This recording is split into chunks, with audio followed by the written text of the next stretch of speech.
What's up everyone, Lion Roar here, and we have a couple of brand new heroes in the Gemstone Legends portal, including Jinshui, a legendary hero from the Far East clan. So of course today I'm going to cover him, and I've got a bunch of summons saved up, so let's see if I can get him.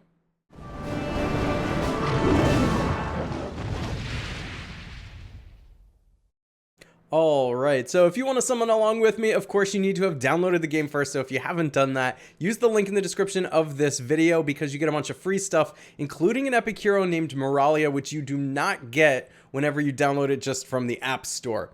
Alright, so let's take a look at Jinshui, who's of the Far East clan, and of course, if you want to fully awaken and put all your resources in it, you're going to see these stats here at the very end of it. I like looking at the max power because it informs whether I want to actually put all those resources into it or not. I want to see this hero at his best, basically. So, as far as the leader ability goes, that's an increase of the HP of all allies in the arena by 44%. That's actually a pretty good one on this one. Now, typically I favor speed, and I think in almost any situation, if I can increase the speed of my entire team, I'm going to lean towards that. But if that's not possible, this is a really good trait as far as leadership ability goes for what we're going to see as the special as well. So let's take a look at that special. Endless Blade attacks twice consecutively, dealing damage based on 16% of the caster's max HP to all enemies. I really like to see when heroes are dealing damage based on HP and based on defense, because not only can you build that hero up to last longer, to have more survivability because they have more HP or defense, but they're actually dealing damage based on that too. It's kind of like a 2-for-1. It's really great. And this particular hero is dealing damage twice based on that. Now, 16% of casters at max HP, it doesn't look like a lot. It's more than it looks, so it's going to surprise you, because remember, it's hitting twice, but also it's not as much HP damage as we've seen with other heroes. So let's see what the rest of the special looks like here. Consecutively deals damage based on 70% of the caster's missing HP to all enemies. So remember that as well. The more damage you deal, the more likely he is to deal more damage too. So it becomes a snowball effect. The damage of all attacks in the series is reduced by 20%. Has 100% chance to consecutively inflict bleed on all enemies for 3 turns. So there is an effect here that's spinning it up, right? The more damage you deal, the more damage can be dealt, but also it's balancing that with the damage of all attacks in the series being reduced by 20%. So just remember that. Has 100% chance to consecutively inflict bleed on all enemies, meaning now you're just dealing even more damage, but this time through status effects. And of course, this is whenever you level the special all the way up. Let's take a look at that passive that's here. When attacking with gemstones, has a 40% chance to gain immunity for 2 turns. At the start of his turn, he deals true damage to himself based on 8% of his max HP. And of course, if you level the special all the way up, you get a mana gain increase by 1. So I like that he gains immunity. One thing I don't like is the trade-off that he's dealing true damage to himself based on 8% of max HP. However, if you pump that HP up a lot, and it of course is 8%, whether it's a little bit of HP or a lot of HP, but if you bump it up a lot, that means that hopefully it will kind of compensate for the weakness that we have here. I don't usually like to see weaknesses like that. I don't like to see heroes damaging themselves or killing their own heroes and stuff like that. However, I think the special in this hero is probably too strong unless they did a drawback like this. So you're going to have to find a way to negate that, probably with a healer or some kind of overhealed shield kind of deal with that. So just take note of that. Let's go ahead and look at the base stats here for a moment. 25,673 HP on par for other legendary heroes, 1831 attack and 1855 defense. This is a pretty well balanced hero. Maybe a little bit, I wouldn't say slow, but kind of leaning on the slow side as far as speed goes at 198.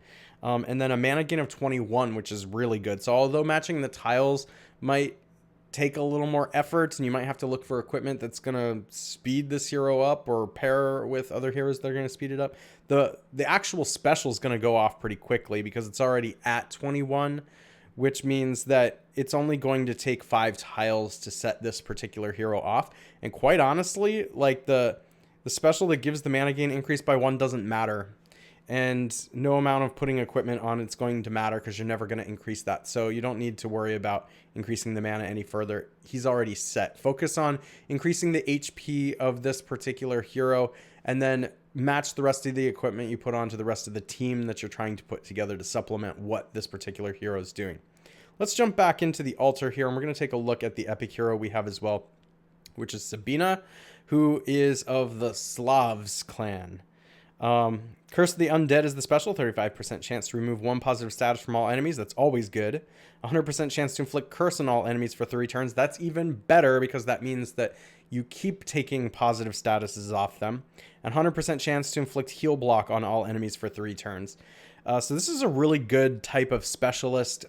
You're clearly not going to be using her to win the game so much as you are to control the other team. You can really blow up their synergies or strategies with something like this. Death will come for everyone is the passive. 14% chance to inflict snare for 4 turns for each living enemy when using her special ability, and immune to curse and decrease speed. And then as far as stats go, we got 4,335 HP, 425 attack, 434 defense. Of course, this is with her at 4 stars, but if you're going to increase the stars all the way up to 6 and even awaken, this is going to become a lot more. All right, let's do some summons. I've got 83 gold scrolls. I've got 3 platinum scrolls. I kind of want to budget my scrolls a little bit because there's some really exciting heroes coming out and I do want to save some scrolls for them. So I'm going to do about half the scrolls that I have. Let's start with this. We'll use like 43. How's that sound? And I'm going to move through them quick because I've done so many summons now that most of these are going to be repeats. I want to see if I can get the new heroes or perhaps new legendaries that I haven't gotten yet. I forgot that the sound isn't on. Why don't I turn that on for you? It's such pleasant summoning music, isn't it? It's like meditating while summoning. It feels good no matter what happens. All right. So far, just rare heroes. And of course, the rare heroes can be really, really good. You can level them all the way up to 6 stars, and I've certainly done that with several rare heroes. All right, we got something.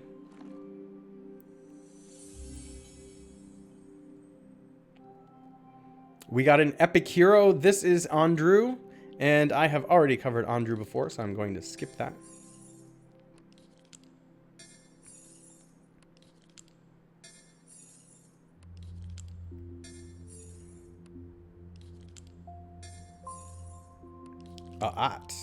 Interesting.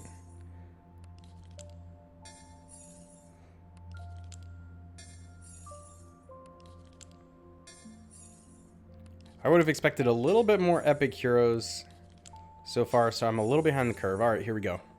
This is something. Another epic. And this is Asaria. I'm going to take a look for a moment because I don't actually remember this one. Deals damage to a single enemy, 178% of attack, 35% chance to inflict stun on a single enemy for 4 turns. So that's not a lot of damage, but the stun is nice. And then Bond gains Soul Link for 5 turns at the start of each wave and has a 75% chance to use her special ability twice if there's a living mercenary brother on her team. That's right, this is one of those newer heroes. So I think I covered this one before, I just didn't remember it. All right, cool. Continuing on.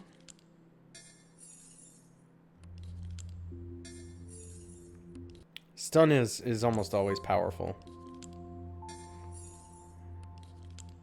I'm always happier the more stun I get. I'd say there's better heroes for stun, though. They've come out with a good bit at this point.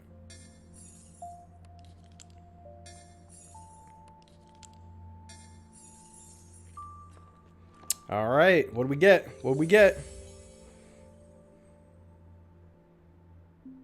And it is Yeke. All right, cool. I've covered that one before. Continuing on.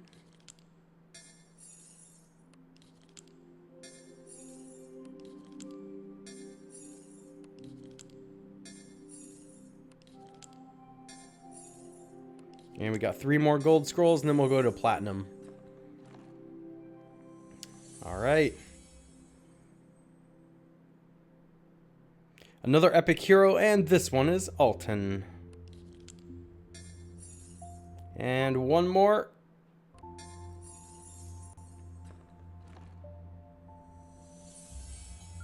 we do get an epic. And it is Celestia. All right. Okay, so that's enough for the gold scrolls. We do have platinum here. I wonder when my mercy roll is going to start to kick in. I feel like it's been a couple summons since I got something. Well, I did get Celeste in the last one, but that's an epic hero, so that actually doesn't count towards the mercy roll. Plus, that was an astral summon. Each of the summons, the gold scrolls, the platinum scrolls, they have their own mercy roll. I'm going to do one platinum scroll. Only because I'm really excited about some of the heroes coming out. And I want to save these for some potential future ones. But I would really like to get this particular legendary. So let's see if I can. Let's see if I can. I at least want to give myself the chance. What do we get? It's an epic hero. And it is Sabina. So we did get one of the featured heroes. So that's really exciting. And cool. I love the art on this particular hero. It's dark. It's creepy. Very cool. All right, guys, let me know in the comments when you summoned, what did you get? Did you get any of the featured heroes here today? Or did you get any new legendaries you haven't had before? I am curious to know. If you haven't already, make sure to like, subscribe, and hit that bell notification, and I will catch you in the next one.